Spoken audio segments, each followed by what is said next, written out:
She stood there, designer purse clutched in manicured fingers, watching as her luxury car was fixed by the man she just humiliated. Little did she know, those 15 minutes she complained about would change both their lives forever.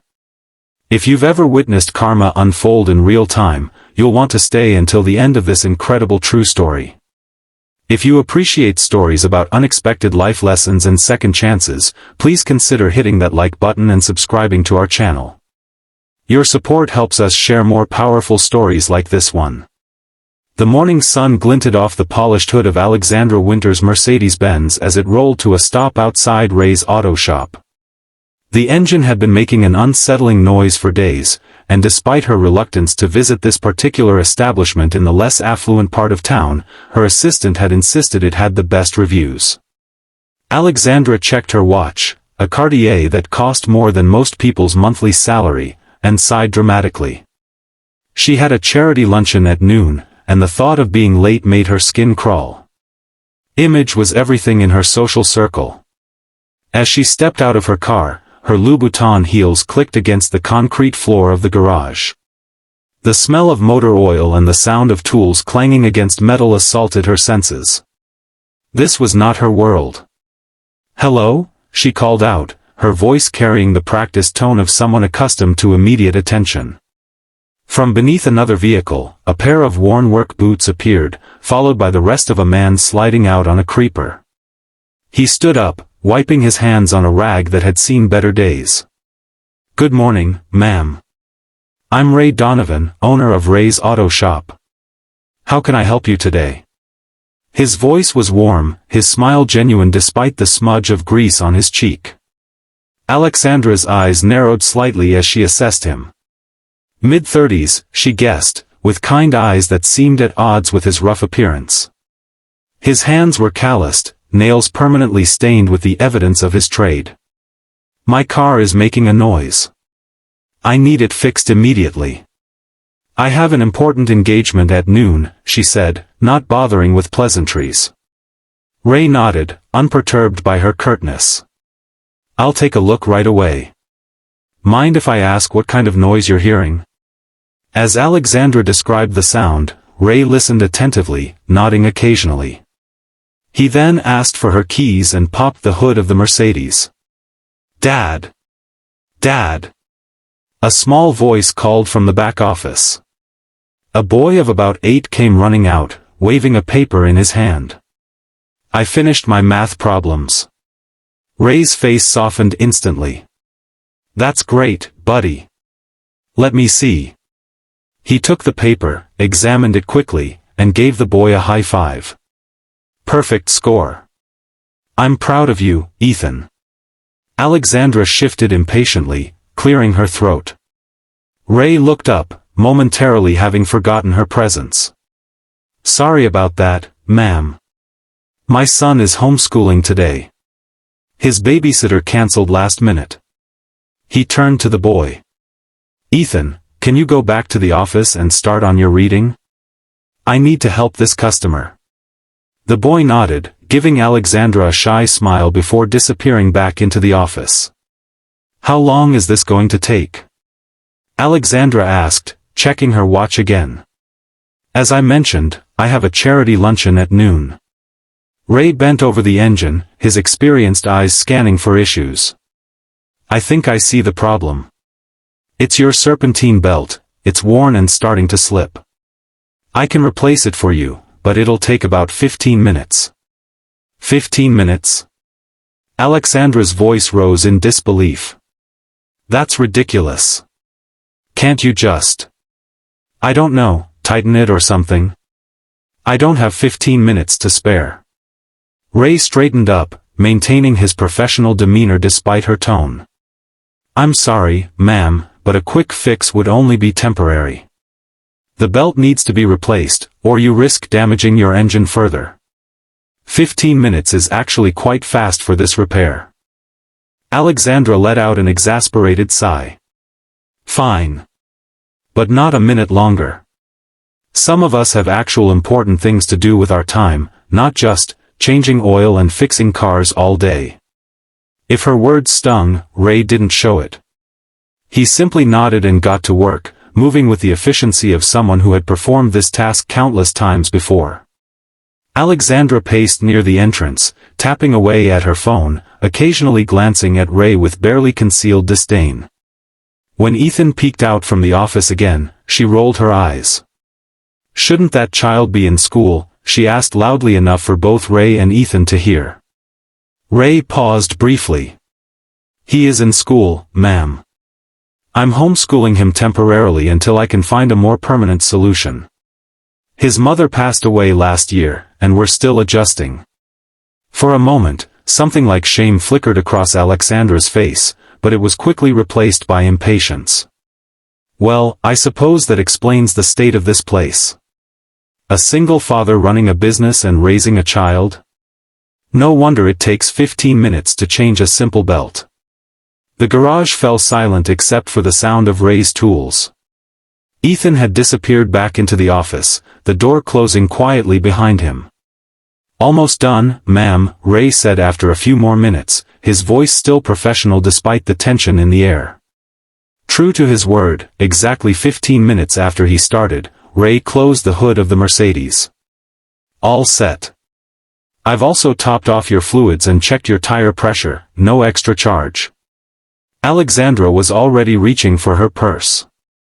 "How much do I owe you?" Ray named a figure that was surprisingly reasonable, and Alexandra handed over her credit card without comment. As Ray processed the payment, Alexandra couldn't help but notice a framed photograph on the small counter. It showed Ray, Ethan, and a beautiful woman with Ethan's eyes, all smiling broadly on what appeared to be a hiking trip. "Your wife?" she asked, surprising herself with the question. Ray nodded, a shadow crossing his face. "Yes. Sarah. She had cancer. Fought it for 3 years before." He trailed off, handing back Alexandra's card. Ethan was only 7 when she passed. For the first time that morning, Alexandra was speechless. She took her card back, suddenly aware of the weight of her earlier words. I'm sorry for your loss," she managed, the phrase feeling inadequate. Ray smiled sadly. "Thank you. We're taking it one day at a time." He handed her the keys to her now-repaired Mercedes. "You should be all set for your charity luncheon. The car shouldn't give you any more trouble." Alexandra took the keys, an unfamiliar feeling of shame washing over her. "Thank you," she said quietly, unable to meet his eyes. As she walked to her car, she heard the office door open again and Ethan's voice asking, "Is the mean lady gone, Dad?" Alexandra froze, her hand on the car door handle. Ray's gentle response carried across the garage, "She's not mean, buddy. She's just having a bad day. Everyone deserves a little grace, remember?" The words hit Alexandra like a physical blow. Grace. When was the last time she had shown anyone grace? When was the last time she had deserved it herself? She got into her car, started the engine, now purring smoothly, and drove away from Ray's auto shop, her thoughts in turmoil. The charity luncheon was exactly as Alexandra had expected, elegant, superficial, and filled with people more concerned with being seen than with the actual cause they were supposedly supporting. As the president of the Winters Foundation, Alexandra was seated at the head table, surrounded by the city's elite. "Alexandra, darling, you simply must tell us about your latest project," cooed Vivian Hargrove, wife of a prominent real estate developer. "I heard you're renovating another wing of the children's hospital." Alexandra smiled automatically, launching into her practiced speech about the foundation's work. But for the first time, she heard the hollowness in her own words. What had started as genuine philanthropy had somehow morphed into just another social obligation, another way to maintain her status. "And of course, we're always looking for new volunteers," she concluded, the words feeling strange in her mouth. When was the last time she had actually volunteered herself, rather than simply writing checks? As the luncheon progressed, Alexandra found herself increasingly distracted. The image of Ray Donovan teaching his son math problems in a garage kept intruding on her thoughts. A single father, running his own business, raising a child alone after losing his wife to cancer, and still finding the time to teach his son about grace. By the time dessert was served, Alexandra had made a decision.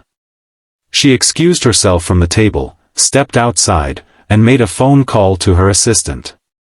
"Jennifer, I need you to find out everything you can about Ray's auto shop and its owner, Ray Donovan." "Yes, the mechanic who fixed my car this morning. And I need you to clear my schedule for tomorrow afternoon." The next day, Alexandra found herself once again pulling up to Ray's auto shop. This time, however, she wasn't driving her Mercedes. She had opted for her less ostentatious Volvo, and she had dressed down in jeans and a simple blouse. The garage was busy today, with 2 mechanics working on different vehicles. Ray was at the counter, going over paperwork with a customer. He looked up when Alexandra walked in, surprise evident on his face. "Ms. Winters? Is everything all right with your car?" he asked as the other customer left. Alexandra shook her head. "The car is fine. I actually came to apologize for my behavior yesterday. It was inexcusable." Ray looked genuinely taken aback. "That's very kind of you, but really, there's no need." "There is," Alexandra insisted. "And I'd like to make it up to you and Ethan, if I could." At the mention of his son's name, Ray's expression grew cautious. "Make it up to us how?" Alexandra took a deep breath.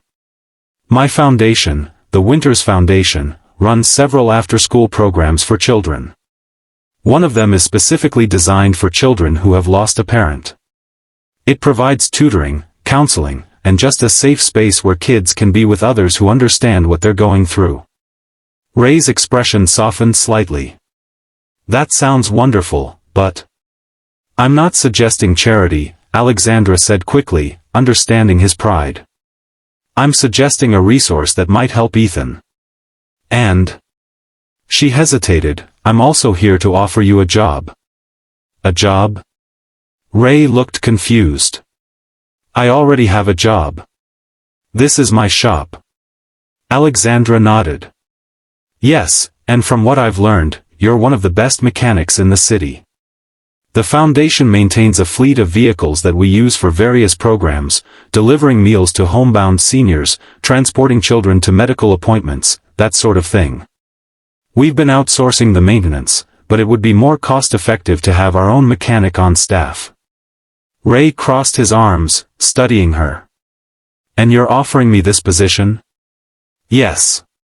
Full benefits, flexible hours so you can be there for Ethan, and a salary that I think you'll find competitive." She named a figure that made Ray's eyebrows rise. "You could keep your shop, hire another mechanic to help out, or sell it if you prefer. The foundation's garage is only 10 minutes from Westside Elementary, which I understand is where Ethan was enrolled before." She trailed off, but Ray nodded, acknowledging the unspoken reference to his wife's illness and how it had disrupted their lives. "Why are you doing this?" Ray asked, his voice quiet but direct.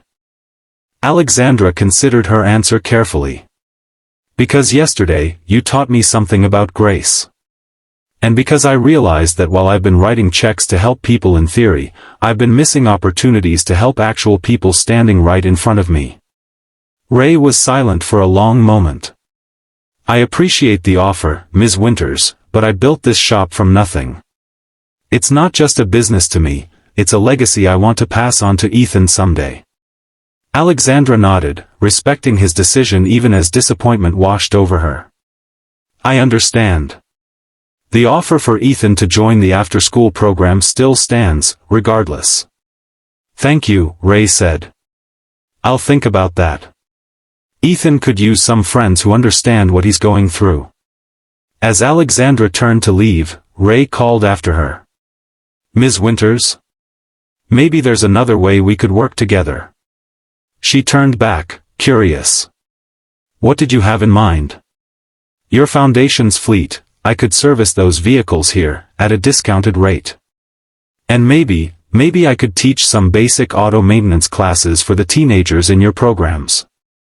Skills like changing a tire or checking oil levels. Practical knowledge that could serve them well. A slow smile spread across Alexandra's face. That's an excellent idea, Mr. Donovan. I think we could arrange that. 6 months later, Ray's auto shop had been transformed. With the steady contract from the Winters Foundation, Ray had been able to hire 2 additional mechanics and expand his services. The shop now included a small classroom area where, twice a week, Ray taught automotive basics to teenagers from the Foundation's programs. Ethan had flourished in the after-school program, making friends and working through his grief with the help of counselors who specialized in childhood loss. He still spent afternoons at the shop, but now he had a proper study area and occasionally helped his father with the automotive classes, proudly demonstrating how to check tire pressure to kids twice his age. Alexandra had undergone her own transformation. Her initial interest in Ray's auto shop had expanded into a genuine commitment to hands-on involvement with the Foundation's work. She had scaled back her social obligations to make time for weekly visits to the various programs, getting to know the people she was helping by name rather than as abstract beneficiaries. On this particular afternoon, Alexandra arrived at the shop just as Ray was concluding a class. The teenagers were gathered around an old sedan, listening attentively as Ray explained the intricacies of the brake system. Remember, he was saying, regular maintenance isn't just about keeping your car running smoothly. It's about safety, your safety and the safety of others on the road. The teens nodded, some taking notes, others asking questions that Ray answered with patience and respect. Alexandra watched from the doorway, struck by how different this scene was from their first encounter. As the class dispersed, Ray noticed Alexandra and walked over, wiping his hands on a clean rag. "Ms. Winters, good to see you," he said with a warm smile. "Please, I've told you a dozen times to call me Alexandra," she replied, returning his smile. "Old habits," Ray shrugged. "How are things at the Foundation?" "Busy, but good. We've just secured funding for the new vocational training center. Construction starts next month." Ray nodded approvingly. "That's fantastic news.